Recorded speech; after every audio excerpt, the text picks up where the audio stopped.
اور ابھی تک صرف میں آپ کو صرف انتظار میں رکھ سکتا ہوں، تاکہ انتظار سے پتہ کیا ہوتی ہے؟ انتظار بھی غفلت کی ضد ہوتی ہے،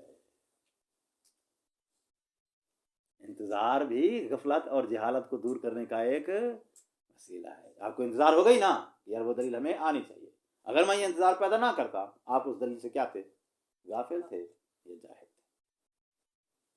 ٹھیک ہے، تو اس دروازے پہ ہمارے ضلع کی حد یہاں پہ ختم ہو گئی ہے۔ فلسفے میں جائیں گے، وہاں یہ دلیل تفصیلاً آئے گی، وہاں پڑھیں گے تو پھر آپ کو پتہ چلے گا کہ اس کی ذات کی معرفت حاصل کرنے کا ہمیں فلسفے نے ایک آپشن دے دیا ہے۔ منطق نہیں دیتی، منطق یہاں تک ختم ہو جاتی ہے۔ واضح ہو گئی بات؟ اچھا جی، تو کلیات کا ہم نے حصر عقلی کے ساتھ جو اجمالی تعارف دیا ہے وہ یہ ہے کہ کلیات ان 5 سے کم یا زیادہ نہیں ہو سکتی ہے۔ واضح ہو گئی بات؟ اچھا، اتنی بات کی ذرا تطبیق دے لیں، پھر ایک نقطہ ہے عبارت کے اندر، اس کو ہم بیان کریں گے اگر وقت نے گنجائش دی تو۔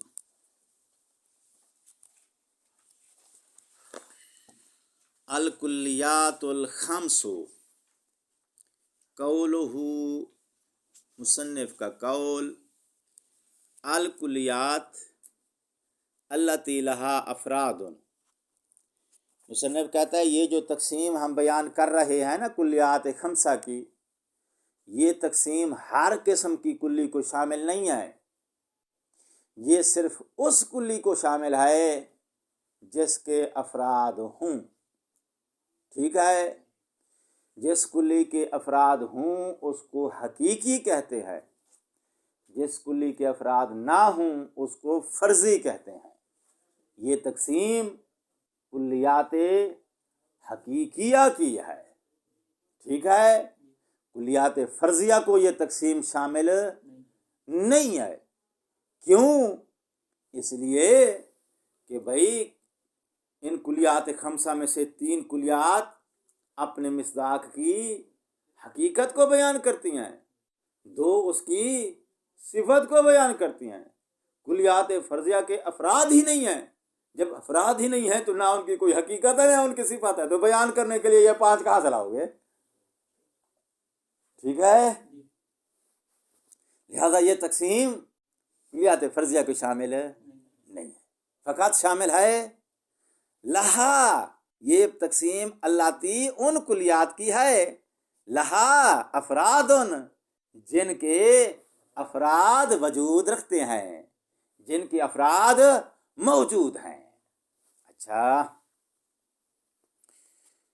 بحسب نفس الامر، کہاں وجود رکھتے ہیں؟ کہتا ہے بحسب نفس الامر وجود رکھتے ہیں۔ کیا مطلب؟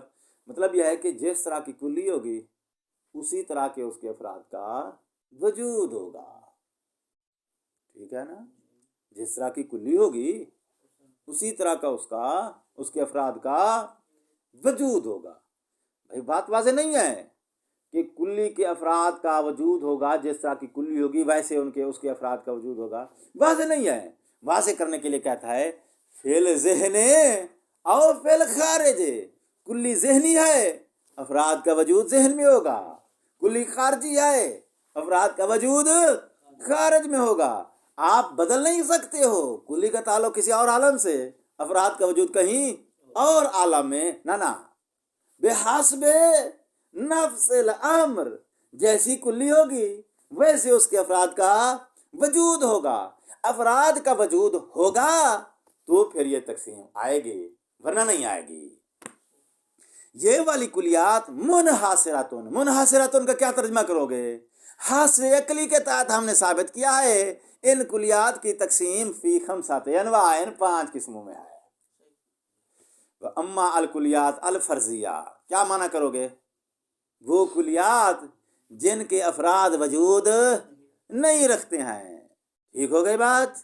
اللہ لا مصداق لہا، جن کے مصداق کا کوئی وجود نہیں ہے، لا خارجن ولا ذہنن فلا یتعلق بالبحث عنہا غرض معتد بہی، کوئی معتد بھی، غرض یعنی فائدہ، کوئی معتد بہی فائدہ ان کے متعلق بحث کرنے سے کوئی تعلق نہیں ہے، یعنی معتد بے فائدے کا کوئی تعلق نہیں ہے ان کے ساتھ بحث کرنے میں، یعنی ان کی بحث میں کوئی معتد بے فائدہ حاصل نہیں ہوتا ہے۔ جب نہیں ہوتا ہے تو کلیات فرضیہ کو سائڈ پہ لگا دو۔ واضح ہو گئی بات؟ اچھا، جب کلیات فرضیہ یہ بحث میں شامل نہیں ہیں تو اس کا مطلب پھر یہ ہوا کہ کلیات فرضیہ جو ہیں وہ معرف میں اور تعریف میں استعمال نہیں ہوتی ہے، ٹھیک ہے نا؟ کیونکہ کلیات کیا کرتی ہیں؟ اپنے مصادیق کا تعارف دیتی ہیں، یا اس کی حقیقت کا تعارف دیتی ہیں یا اس کی صفت کا۔ ان کے افراد ہی نہیں ہیں، جب افراد ہی نہیں ہیں تو پھر کس جائے کا یہ تعارف دیں گی؟ لہذا کلیات فرضیہ تعارف میں یعنی تعریف میں استعمال نہیں ہوتی۔ ویسے ہم نے بحث کے تتمے کی خاطر ان کا حوالہ دے دیا کہ یہ بھی ہیں۔ اچھا جی، ثم الکلیو، اب آ جاؤ۔ کلی اذا نسبا الی افرادہ، کلی کی جب نسبت دی جائے کدھر؟ اس کے افراد کی طرف، اس کے اپنے، لفظ اپنا بھی بولو، لفظ اپنا کہاں سے نکلا ہے؟ ہی کی ضمیر سے، احسنتم، زندہ باد۔ اس کے اپنے افراد کی طرف جب اس کی نسبت ہو، المحققہ، محققہ یعنی الموجودہ، جو وجود رکھتے ہیں، تحقق رکھتے ہیں، کہاں؟ فی نفس الامر، نفس الامر میں جو تحقق رکھتے ہیں۔ اب نفس الامر کا اشارہ سمجھ گئے ہو؟ اگر کلی ذہنی ہے تو اس کے افراد کا وجود ذہن میں ہوگا، تو ذہن میں وجود رکھنے والے افراد کی طرف اس کی آپ نسبت دو گے۔ کلی خارجی ہے تو افراد کا وجود کہاں ہوگا؟ خارج میں ہوگا، تو آپ اس کلی کی نسبت کہاں دو گے؟ اس خارج میں وجود رکھنے والے افراد کی طرف۔ نسبت سے کیا مراد ہے؟ نسبت سے مراد آپ وہ آپشن بنانے لگا ہے کہ آپ اس فرد کی ذات سے اس کو لے رہے ہو یا صفت سے لے رہے ہو، کیونکہ آپ اس کی نسبت دو گے فرد کی طرف تو آپ کو پتہ چلے گا کہ یہ ذات سے لیا ہے ہم نے یا صفت سے۔ فَإِمَّا أَن يَكُونَ عَيْنُ حَقِيقَةِ تِلْكَ الْأَفْرَاد، یہ مفہوم موازنہ اور نسبت دینے کے بعد آپ کو پتہ چلے گا کہ یہ اس فرد کی حقیقت سے لیا گیا ہے، تو ایسی صورت میں نہیں میں یہ میرے والا بیان اب رہنے دو، اب شارح کے ترجمے کے مطابق چلو۔ فَإِمَّا أَن يَكُونَ عَيْنُ حَقِيقَةِ تِلْكَ الْأَفْرَاد، یہ مفہوم اس اپنے افراد کی عین حقیقت ہوگا۔ یہ کب ہے؟ اس کی ذات سے لیا گیا ہے اور اس کی ذات کی تمام الحقیقت کو بیان کر رہا ہے، تو ایسی صورت میں کیا ہو جائے گا؟ یہ مفہوم ان افراد کی عین الحقیقت کہلائے گا، اسے کہتے ہیں واہ النوع، یہ نوع ہے۔ او جزء حقیقتھا، یا ان افراد کی حقیقت کا یہ جز ہے، تو یہ مفہوم اپنے افراد کی حقیقت کے بعض کو بیان کر رہا ہے۔ جز یعنی بعض، جز ہمیشہ کیا ہوتا ہے؟ بعض ہوتا ہے، بعض کو بیان کر رہا ہے۔ جب بعض کو بیان کر رہا ہے تو پھر دو آپشن ہو جائیں گے، فَإِنْ كَانَ تَمَامُ الْمُشْتَرَكِ بَيْنَ شَيْءٍ مِنْهَا وَبَيْنَ بَعْضٍ آخَرٍ، تو اب یا تو یہ جز جو اپنے افراد کی حقیقت کے بعض کو بیان کر رہا ہے مشترک ہوگا بین شیئن منہا و بین بعض آخر، یعنی یہ افراد جو اس تمام حقیقت کے تحت درج ہیں ان کے مابین و بین بعض آخر، اور کسی دوسری تمام الحقیقت کے تحت درج ہونے والے افراد کے درمیان کیا ہے؟ یہ مشترک ہے، فوا الجنس، اسے جنس کہتے ہیں۔ وَإِلَّا، اللہ میں نفی کس کی ہے؟ اشتراک کی۔ اگر یہ مشترک نہیں ہے تو کیا مطلب ہوگا؟ مختص ہے، ایک ہی حقیقت کے تحت درج ہونے والے افراد کے ساتھ یہ مختص ہے۔ کون سا مفہوم؟ جو مقام ذات سے لیا گیا ہے۔ یہ میں کیوں بول رہا ہوں؟ کیونکہ ایک مختص اور بھی آ رہا ہے جو صفات سے ہم نے لیا تھا، یہ وہ والا مفہوم ہے جو ذات سے لیا گیا ہے، تو یہ بھی مختص ہے، وہ بھی مختص ہے، جو ذات سے لیا گیا ہے ایسے مختص مفہوم کو فاصل کہتے ہیں، جو صفات سے لیا گیا ہے ایسے مختص مفہوم کو، فرق ذہن میں آ رہا ہے نہیں آ رہا ہے؟ وَإِلَّا فَهُوَ فَاصِلٌ وَيُقَالُ لِهَٰذِهِ الثَّلَاثَةِ، ان تین عدد کلیات کو یا ان تین عدد مفاہیم کلیہ کو کیا بولتے ہیں؟ ذاتیات ہوتی ہیں، ذاتیات کہتے ہیں. اچھا، فَإِمَّا أَنْ يَكُونَ عین او خارج عنہا، خارج عنہا کا کس پر ہے؟ یا افراد کا حقیقت کا عین ہوگا، یا خارج عنہا افراد کی حقیقت سے خارج ہوگا. صفت جو ہے وہ حقیقت میں داخل ہوتی ہے، خارج ہوتی ہے؟ خارج ہوتی ہے، کیونکہ بحث آ کے عارض ہوتی ہے. ذات اس صفت سے متصف ہوتی ہے. اور سرکار امیر علیہ السلام کیا فرماتے ہیں؟ کل صفت تدل علی انہا غیر الموصوف ہے. ایسے ہے نا فکرہ، باضابطہ تعبیر اگر نہیں ہے مفہوم یہی بنتا ہے تقریباً. ہر صفت دلالت کرتی ہے کہ وہ اپنے موصوف کی غیر ہے. تو غیریت کہاں سے لوگے؟ کیونکہ صفت اور ہوتی ہے، ذات اور ہوتی ہے. وَيُقَالُ لَهَا الْعَرَض، اس مفہوم کو جو اس کی عین حقیقت سے خارج ہے اس کو عرض کہتے ہیں، کیونکہ حقیقت سے خارج چیز کو صفت کہتے ہیں اور یہ مقام صفت سے لیا گیا ہے. فَإِمَّا أَنْ يَخْتَص بِأَفْرَادِ حقیقتاً واحدتاً، حقیقت واحدہ کے افراد کے ساتھ یہ مختص ہے، اور لا یختص، یہ مختص نہیں ہے.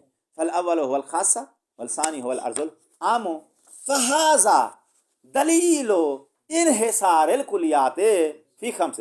ہاذا، یہ بھائی کیا ہم نے یہ جو او اور اما کے ساتھ، میرے خیال میں ہر جگہ پہ اس نے او کے ساتھ تقسیم دیا ہے.